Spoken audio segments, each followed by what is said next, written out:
우리 하나님께서 주시는 은총은 조건 없이 주시는 선물입니다.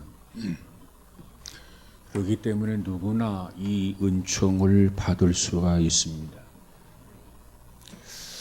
그런데 성경을 자세히 살펴보면 이 은총을 누구나 받는 것이 아니라고 하는 것을 우리가 쉽게 발견할 수가 있습니다. 다시 말하면 우리 중에 어떤 사람은 은총을 받아 누린 사람이 있는가 하면 어떤 사람은 저주를 받은 사람이 없지 않아 있다는 겁니다. 성경에 보면 아브라함과 다니엘과 같은 사람들은 은총을 받고 그리고 성공하고 행복해졌습니다. 그러한 반면에 사울 왕이나 아나니아 같은 사람들을 보면 저주를 받아서 불행하게 되었습니다. 하나님의 은총은 누구에게나 임합니다. 그렇기 때문에 누구나 다 부자가 될 수는 있지만 누구나 그 부를 갈무리할 수 있는 것이 아닌 것과 같습니다. 그러면서 오늘 본문을 보면은 이 다니엘이라고 하는 인물은 참으로 훌륭한 인물입니다.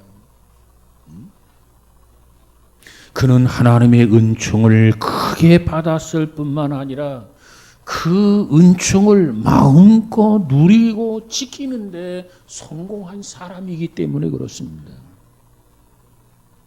오늘 우리들도 다니엘을 본받아서 하나님 앞에 큰 은총을 받을 뿐만 아니라 그 은총을 쏟아버리고 줘버리는 것이 아니라 그 은총을 마음껏 누리고 지키는 자, 복 있는 성도가 되어지기를 주님의 이름으로 축복합니다. 우리는 다니엘을 통해서 그와 같은 점을 본받아야만 하겠습니다. 그러면 다니엘에게 주어졌던 하나님의 은총이라고 하는 것은 도대체 어떠한 것이었는가? 어떠한 은총을 받았는가? 몇 가지를 살펴보면 먼저 하나님께서 다니엘에게 새 힘을 주셨다는 겁니다. 오늘 본문 19절 끝을 보니까 뭐라고 말합니까? 내가 곧 힘이 나서 그래서 힘이 나서. 그런데 중요한 것은 이 힘이 자생적인 힘이 아니라는 거예요. 이 힘은 자생적인 힘이 아니라 이 힘은 위로부터 하나님이 주시는 힘이었다는 겁니다. 영국의 철학자 버트란드 러셀 경이라는 분이 있는데 그분은 이 힘에 대해서 세 가지로 분류를 했습니다. 힘 중에 첫째가 물리적인 힘이 있다는 겁니다. 물리적 힘. 어떤 폭력이나 어떤 압력 그리고 탄압 이처럼 재반된 힘이 바로 여기에 속하다는 겁니다. 그 다음에 두 번째 힘은 어떤 종류가 있느냐? 물리적 힘이 있을 뿐만 아니라 경제적인 힘이 있다는 겁니다. 경제적인 힘. 지금 세계는 경제력 구축과 확산을 위해서 피나는 무역 전쟁을 치르고 있습니다. 이게 지금 오늘의 모습이에요. 그런가 하면 세 번째 힘이 있는데 그게 뭐냐? 영향력이라는 겁니다. 영향력. 교육의 힘이나 종교의 힘이 바로 여기에 속한 겁니다. 그런데 이 세 가지 힘, 물리적인 힘이 있고 경제적인 힘이 있고 그 다음에 영향력이라고 하는 힘이 있는데 이 세 가지 힘 중에서도 가장 크고 중요한 힘이 바로 교육의 힘과 종교의 힘이라는 겁니다. 그런데 문제는 그 힘이 오늘날 재구시를 하지 못하고 있을 뿐만 아니라 설 자리마저 찾지 못하고 있다는 거예요. 오늘 우리의 교육의 현장을 한번 보시기 바랍니다.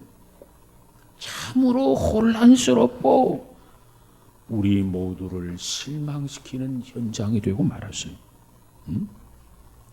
오늘날 이 교육의 현장에서 일어나는 일들을 보면은 아이들의 인권은 지나치게 중요시하고 있다는 겁니다. 학생 인권 조례를 통해서 보면은 그렇다는 거예요. 그런데 거기에 비해서 교사의 인권은 어떻습니까? 무참하게 짓밟히는 현장이 되어 있다는 겁니다. 이와 같이 교권이 무너지고 불행한 일들이 계속해서 반복해서 일어나고 있어요. 참으로 안타까운 현실입니다. 이런 상황 속에서, 이런 환경 속에서 어떻게 교육이 제대로 이루어질 수 있겠냐 말이에요. 여러분, 부모의 권위를 가져야 가정교육이 제대로 되어지는 것 아니겠습니까? 교사의 권위를 인정할 때 이 학교 교육이 건강해지는 것 아니겠습니까? 오늘날 교회의 권위를 인정할 때 종교 교육이 이루어지게 된단 말이에요.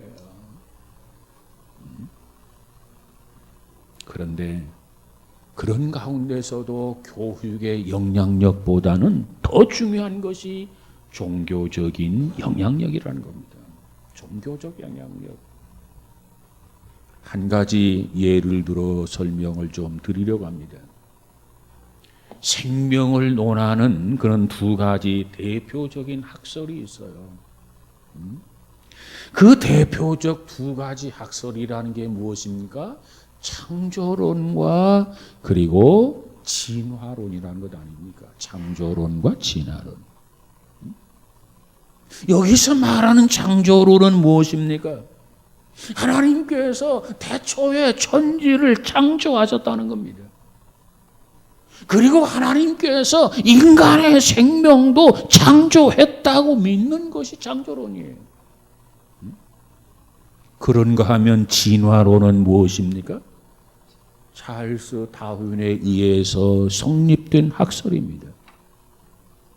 가장 작은 분자가 오랜 세월 동안에 충돌과 분열을 거듭하면서 생명을 형성하게 되고 그것이 진화의 과정을 거쳐서 인간이 되었다라고 하는 논리예요. 다시 말하면 창조론은 하나님이 인간을 지으셨다는 겁니다. 진화론은 물질이 진화해서 사람이 되었다는 것 아닙니까? 저는 여기서 이 시간 사실 진화론이나 창조론 자체를 설명하는 것이 아니라 이 시간 저는 결과를 설명하려고 하는 거예요. 결과.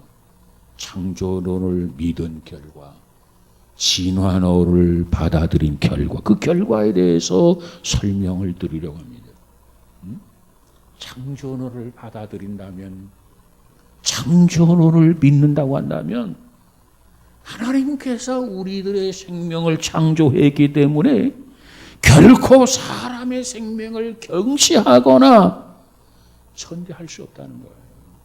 하나님의 작품인데 하나님께서 하나님의 형상을 쫓아서 인간을 지으셨는데 인간이 어떻게 그와 같은 생명을 경시하거나 천대할 수 있겠습니까? 그런데 진화론의 경우에 대해서 생명은 어떻습니까? 물체 자체가 진화해서 생명이 되었다고 믿기 때문에 생명이라는 것이 그다지 중요한 게 아니에요. 생명은 것처럼 존중하지 않아요. 이게 진화론을 받아들인 그 결과입니다. 이 진화론은 지구상의 최초의 간단한 생물이 형성된 것을 최소한 얼마를 보느냐? 30억 년이라 이렇게 봅니다. 그런데 성경이 말하는 창조론의 경우는 어떻습니까? 인간의 역사가 그렇게 길지 않아요. 이 진화론은 오랜 진화의 과정을 거쳐서 인간이 되었다고 믿기 때문에 그 기간이 당연히 길어지는 거지요. 그런데 창조론의 경우는 그렇게 길 필요가 없어요. 짧아요. 공산주의자들은 진화론을 수용하고 창조론을 배격합니다. 지난날 이 소련은 볼셰비키 혁명 이후 피로 물든 숙청과 살상을 자행했습니다. 그 혁명의 주동자가 누굽니까? 바로 레닌이라는 사람입니다. 그 레닌이라고 하는 사람은 누굽니까? 그는 진화론자요, 그는 유물론자입니다. 그가 만약에 하나님의 창조론을 믿었더라고 한다면은, 창조의 신앙을 가진 자였다고 한다면 그토록 잔인한 숙청이나 살상을 할 수 없었을 거예요. 그런데 그는 창조론을 믿는 게 아니라 진화론을 믿는단 말이에요. 그러니까 그토록 잔인한 숙청, 살상이 가능했던 거라는 겁니다. 여러분, 우리는 무엇보다도 신앙의 힘의 회복이 필요합니다. 신앙의 힘이 필요합니다. 러셀 경이 말했던 세 가지 힘 가운데 어떤 힘으로 그것을 이룰 수 있다고 생각을 하십니까? 물리적인 힘입니까? 아닙니다. 그동안 온갖 혁명, 의거, 정권교체, 물리적 방법으로 수없이 방법을 동원해서 사용해 보았어요. 그러나 그 결과는 어떻습니까? 실패했습니다. 붓으로, 총칼로도 안 됐습니다. 물리적 힘으로는 안 됩니다. 그 다음 두 번째로 그러면 경제력으로 가능할까요? 경제력? 오히려 GNP가 높아지고 자동차가 많아지고 수입품들이 쏟아져 들어오고 아파트가 많이 지어져 가면서 우리의 사회는 더 깊은 골로 빠져들기 시작했습니다. 그로 인해서 얻은 결과는 무엇입니까? 경제력으로 나라가 건강해지는 것은 아니다. GNP가 4만 불이 넘는다고 해서 당장에 새 나라, 새 역사가 시작되는 것은 아니라는 겁니다. 자, 그러면 오늘 우리는 이 본문을 향해서 귀를 기울여야 됩니다. 본문의 소리를 들을 수 있어야 됩니다. 오늘 본문이 뭐라고 말합니까? 내가 곧 힘이 나서 그랬어요.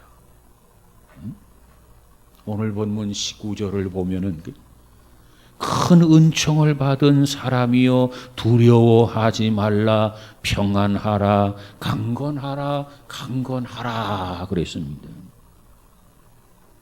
우리는 무엇보다도 하나님의 은총을 입어야만이 개인이나 사회가 평안하고 강건해지게 된다는 겁니다. 여러분, 정말 여러분이 강건해지기 원한다면 이처럼 다니엘이 받았던 그 은혜, 그 은총을 사모해서 구해서 받을 수 있기를 주님의 이름으로 축복합니다. 우리 중에 어떤 사람은 그런 생각을 가질 수 있어요. 국민의 지식 수준이 높아져야 민주주의가 정착이 될 것이다. 국민의 지식 수준이 높아져야 이 사회가 갱신되어질 것이다. 그러나 고도의 지식만으로는 사회가 새로워지는 것이 아니라는 겁니다. 물론 무지보다는 지식의 힘이 위대합니다. 그건 부정하지 않습니다. 그러나 문제는 우리 인간의 이성이 타락하게 되면 그 이성 속에서 나오는 모든 지식, 이 모든 판단력이 역시 타락의 산물이라는 거예요. 이 타락의 산물이기 때문에 역시 한계가 있고 역시 문제가 있기 마련이라는 겁니다. 그 머리를 가지고 제 아무리 머리 싸매고 지식의 토대 위에서 뭔가 계획하고 뭔가 결정한다고 해도 거기에는 오류가 있고 거기에는 실수가 있기 마련이라는 거예요. 그렇기 때문에 우리는 하나님이 말씀하시는 지혜를 구해야 합니다. 너희 중에 지혜가 부족하거든 후히 주시고 꾸짖지 아니하시는 하나님 앞에 지혜를 구하라고 그랬어요. 하나님이 주시는 지식, 하나님이 주시는 능력, 하나님이 주시는 지혜를 받으면 그 판단은 정확하고 그 판단은 유익하고 그 판단은 결코 실수하지 않는다는 거예요. 그래서 오늘 본문 19절에서 무엇을 강조합니까? 큰 은총을 받은 사람이요. 그래서 큰 은총을 받은 사람에게 세 가지 축복이 주어진다는 것을 소개해 주고 있습니다. 사랑하는 여러분, 오늘 우리들도 다니엘처럼 이 시대를 살아가면서 무엇보다도 하나님 앞에 큰 은총을 받아서 세 가지 축복 속에 살아가는 우리 모두가 되어지기를 주님의 이름으로 축복합니다. 그 첫째 복이 뭡니까? 두려움이 없다는 겁니다. 두려워하지 말라 그랬어요. 두려워하지 말라. 두려워할 것이 없다. 내가 두렵지 않게 해주마. 여러분, 우리는 여행을 하더라도 그렇고 우리는 장사를 하더라도 그렇고 우리는 기업을 운영하더라도 그렇고 우리는 직장 생활을 하더라도 그렇고 우리는 어떤 공적인 책임을 져도 그렇고 두려움 없이 그 일을 해내려면 하나님의 은혜를 받아야 됩니다. 하나님의 은총을 받아야 된단 말이에요. 다니엘처럼 하나님 앞에 은총을 받으면 무엇을 하든지 어떠한 위치에 있든지 두려움 없이 그 일을 담당하게 되는 것을 믿으시길 바랍니다. 사실 저는 어찌 보면 일생 동안 목회를 해왔어요. 때로는 저 자신의 무능력이나 무식함 때문에 이 목회를 송구한 마음을 가지고 지금까지 해왔어요. 그러나 중요한 것은 조금도 겁내 본 일이 없다는 겁니다. 그 이유는 겁낼 필요가 없기 때문에 그렇습니다. 그저 제가 하는 일이 뭡니까? 저 개인을 위한 비즈니스입니까? 아니에요. 그저 제가 잘 먹고 그저 잘 살고 그러려고 돈으로 서로 땀을 흘리면서 뛰는 게 아니라 그 말이에요. 어떻게 하면 하나님을 기쁘시게 해드릴 수 있을까? 어떻게 하면 신실한 목회를 할 수 있을까? 어떻게 하면 하나님을 영화롭게 할 수 있을까? 하나님 중심의 마음을 가지고 그저 목회에 임하기 때문에 하나님이 나와 함께 하신다. 하나님이 나를 지켜주신다. 하나님이 나를 붙들어 주신다. 이 믿음이 있기 때문에 조금도 겁도 없이 매사에 당당하게 그저 하나님만 바라보면서 사람의 비율을 맞추기보다는 하나님 앞에 비유를 맞추면서 목회를 해왔다고 생각합니다. 사랑하는 여러분, 여러분에게 어떠한 직업이 주어졌던, 어떠한 일이 여러분에게 맡겨졌던, 하나님의 은혜를 통해서, 그 은총을 통해서 두려움 없이 그 일을 잘 감당해 나가는 저와 여러분 우리 모두가 되어지기를 주님의 이름으로 축복합니다. 두 번째로 주어지는 축복이 평안입니다. 평안. 신령한 은혜, 신령한 은총을 받은 사람에게 주는 두 번째 축복이 평안이에요. 평안. 두려움의 반대는 평안입니다. 특별히 이 평안은 우리의 영혼 속에 심어주는 평안이에요. 내가 비록 가진 것이 없더라도, 내가 비록 누리는 것이 적더라도, 남처럼 풍성하지 못하던지더라도 평안한 것이 최고의 축복인 것을 믿으시기를 바랍니다. 예수님께서 부활하신 후에 제자들을 찾아오셨어요. 예수님이 제자들에게 무엇을 말합니까? 내가 너희에게 평안을 준다. 이 평안은 세상이 주는 그 평안과 다르다. 질적으로 다르다. 내가 이 평안을 주노니 너희들에게 이 평안이 있을지어다. 이것이 주께서 제자들에게 주시는 평안이란 말이에요.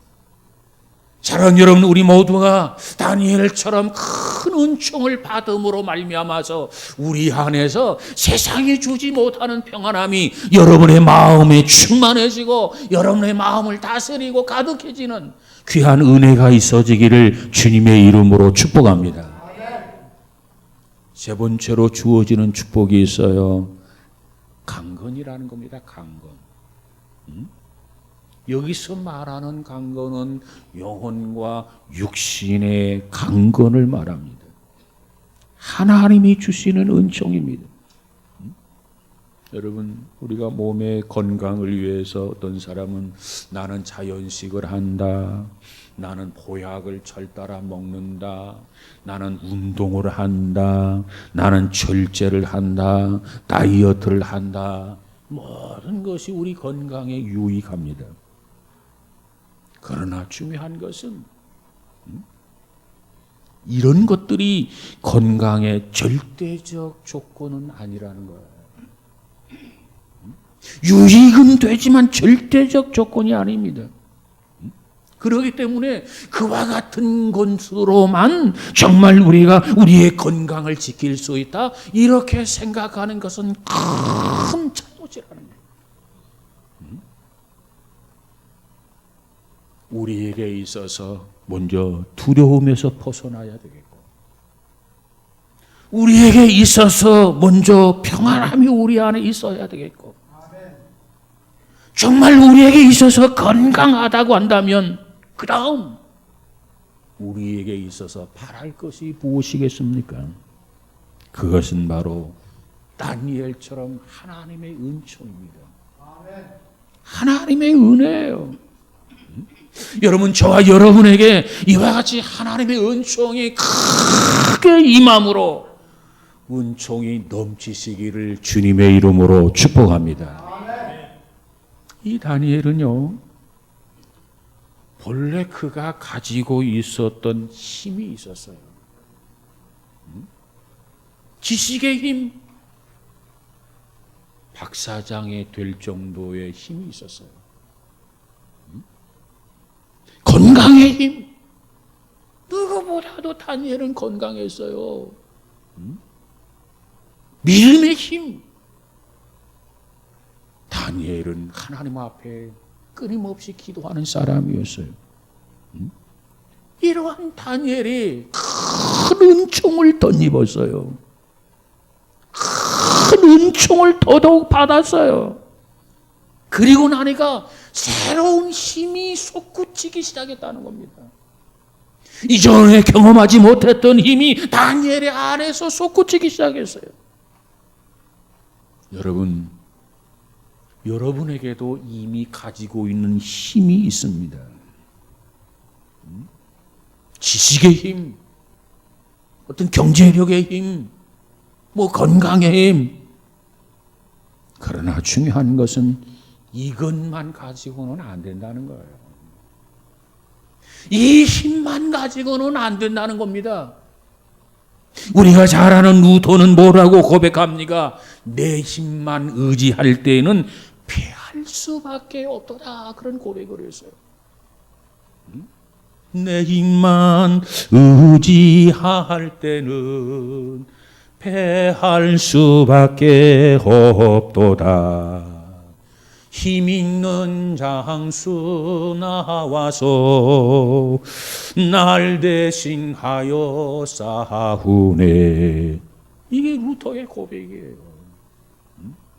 내 힘만 가지고는 상대가 안 돼요. 내 힘만 가지고는 승리할 수 없어요. 내 힘만 가지고는 극복할 수 없어요. 하나님이 우리에게 새 힘을 주실 때, 다니엘처럼 새로운 은총을 주실 때, 우리에게 새 힘이 생기고 새 능력이 생길 때 바로 이길 수 있고 승리할 수 있고 헤쳐나가는 자가 되는 것을 믿으시기 바랍니다. 두 번째로 그 다음 말씀을 주셨어요. 오늘 본문 19절에 보니까는 내 주께서 나를 강건하게 하소서오니 말씀하옵소서 그랬어요. 힘을 주셨던 하나님의 뜻이 무엇인가 드러나고 있고 거기에 따른 힘을 받은 다니엘의 태도가 극명하게 드러나고 있습니다. 이 말씀에 보니까 뭐라고 말합니까? 하나님이 주신 힘으로 말씀을 받겠다는 거예요. 하나님이 주시는 그 능력으로 하나님의 말씀을 받겠다는 겁니다. 그렇기 때문에 은총 가운데 가장 큰 은총은 뭐냐? 하나님의 말씀을 받는 거예요. 자, 그 이유를 설명해 드리도록 할게요. 하나님께서는 우리가 성경을 놓고 쭉 보면은 아무에게나 말씀을 주시거나 아무에게나 말씀을 하시지 않으세요. 하나님은 어떠한 사람에게 말씀을 하시고 말씀을 주시느냐? 하나님은 가장 가까운 사람, 가장 친한 사람, 가장 신임하는 측근에게 말씀하셨고 말씀을 주셨어요. 구약의 경우를 보세요. 하나님은 노아에게 말씀하셨어요. 하나님은 아브라함에게 말씀하셨어요. 하나님은 모세에게 말씀하셨어요. 하나님은 여호수아에게 말씀하셨어요. 그리고 수많은 예언자들, 선지자들에게 하나님은 신실한 그들에게 말씀을 하셨고 말씀을 주셨어요. 신약 성경에 와서 보십시다. 주님은 누구에게 이 말씀을 맡기셨습니까? 가장 가까운 제자들에게 이 말씀을 맡기셨어요. 여러분 생각해 보세요. 하나님의 그 섭리와 비밀, 그 하나님의 계획과 내용을 그저 어떻게 아무에게나 말씀하시고 아무에게나 이걸 맡길 수 있겠습니까? 그럴 수 없단 말이에요. 오늘 본문에 보니까 이 다니엘이 너무너무 신실했어요. 너무너무 하나님을 사랑했어요. 그것을 하시는 하나님께서 하나님의 그 섭리와 비밀, 그것을 당대의 세계에 이루어진 모든 계획들, 하나님의 섭리, 자신의 뜻을 이 다니엘에게 다 들려주시고 다니엘에게 이 말씀을 다 주신 거예요. 그래서 다니엘이 그 말씀을 받았어요.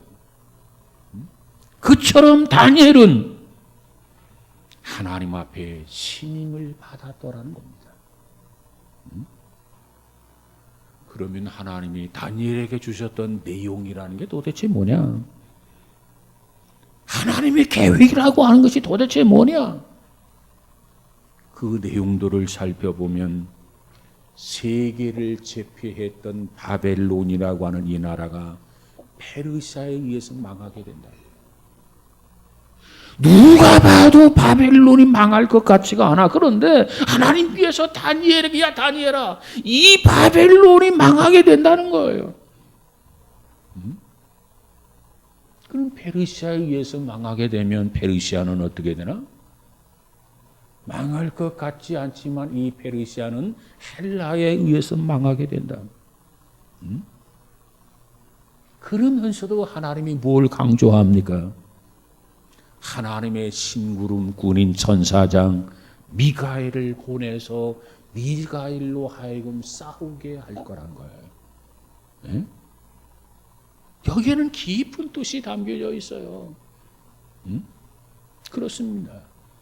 이 유다 나라가 바벨론에 의해서 망할 것이고 이 바벨론이라고 하는 나라가 페르시아에 망할 것이고 이 페르시아라고 하는 나라가 헬라에 의해서 망하게 될 것이고 이 헬라라고 하는 나라가 로마에 의해서 망하게 될 것이고 이 로마라고 하는 나라가 망할 것 같지가 않아. 그런데 하나님의 손에 의해서 패망한다는 겁니다. 아무도 모르는 이 내용을 하나님은 다니엘에게 들려주신 거예요. 이 다니엘에게 이처럼 들려주신 이유가 뭡니까? 이 세계의 역사라고 하는 것이 이 세계의 흥망성쇠라고 하는 것이 모두가 다 하나님의 이 손에 달려있다는 거예요. 하나님이 마음 먹기에 달려있다는 겁니다. 아무리 바벨론이 강한 것 같아도 페르시아에 의해서 망한단 말이에요. 이 페르시아가 강한 것 같아도 헬라에 의해서 망한다는 겁니다. 헬라가 무너질 것 같지 않은데 로마에 의해서 망한다는 겁니다. 이 로마의 정치적 지세가 천년 만년 갈 것 같던데 하나님의 의에 의해서 여지없이 무너지게 된다는 겁니다. 그걸 하나님께서 다니엘에게 일깨워 주신 거예요. 이처럼 이와 같은 비밀을 하나님은 은총을 받았던 다니엘에게 말씀해 주셨어요. 그런데 이와 같은 계시를 받게 되는데 계시만 받으면 뭐 하겠습니까? 깨달아야죠. 그래서 깨닫는 은혜도 주셨다는 겁니다. 여러분, 하나님만 아시던 비밀, 하나님만 가지고 계셨던 깊은 뜻, 당시의 사람들 어느 누구도 몰라요. 아는 사람 없어요. 그런데 하나님께서 이 신실했던 다니엘에게 찾아오셔서 다니엘에게 이 모든 것을 다 알려주신 것을 믿으시기를 바랍니다. 그래서 다니엘은 그 당시에 하나님과 통하는 사람이었어요.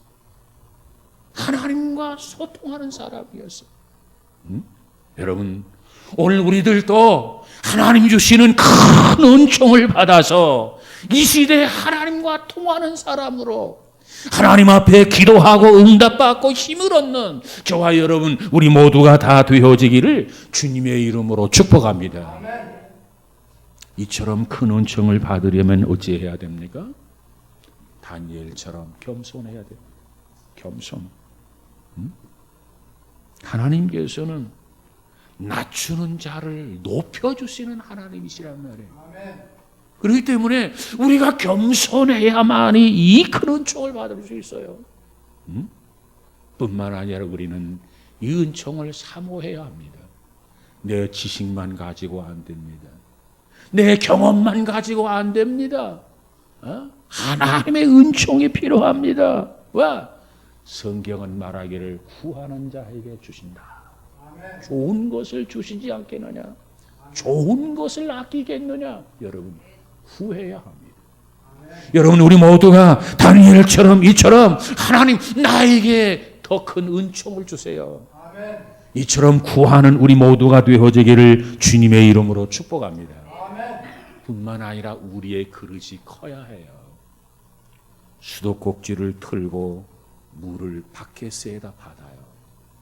24시간 동안 수도꼭지에서 물이 쏟아져도 바켓만큼만 물이 고이지 나머지는 흘러가 버리지 않습니까?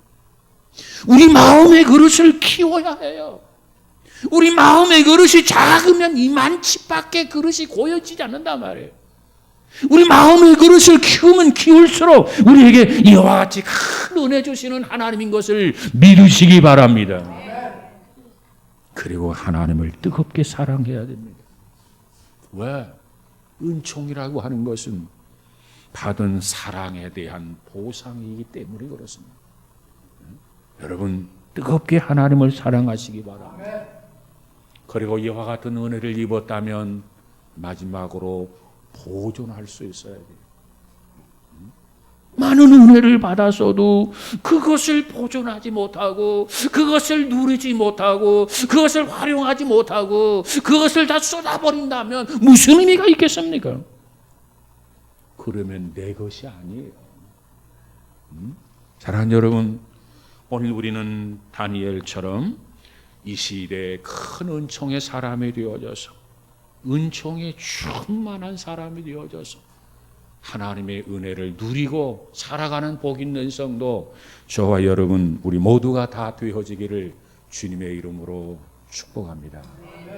기도하십시다. 거룩하신 하나님 감사합니다. 무더위 속에서도 하나님이 함께 하시고 지켜주셔서 믿음으로 승리하며 살아가는 우리 모두가 되어지게 하옵소서. 원하옵기는 다니엘처럼 큰 은총을 주옵소서. 그 은총을 받아야만 하겠습니다. 하나님의 힘을, 은혜의 힘을 받아야만 하겠습니다. 은혜의 지혜를 받아야만 하겠습니다. 하나님 앞에 구하고 사모하면서 하나님 앞에 크게 헌신하고 충성하며 살아가는 우리 모두가 다 되어지게 하옵소서. 예수님 이름으로 기도하옵나이다. 아멘.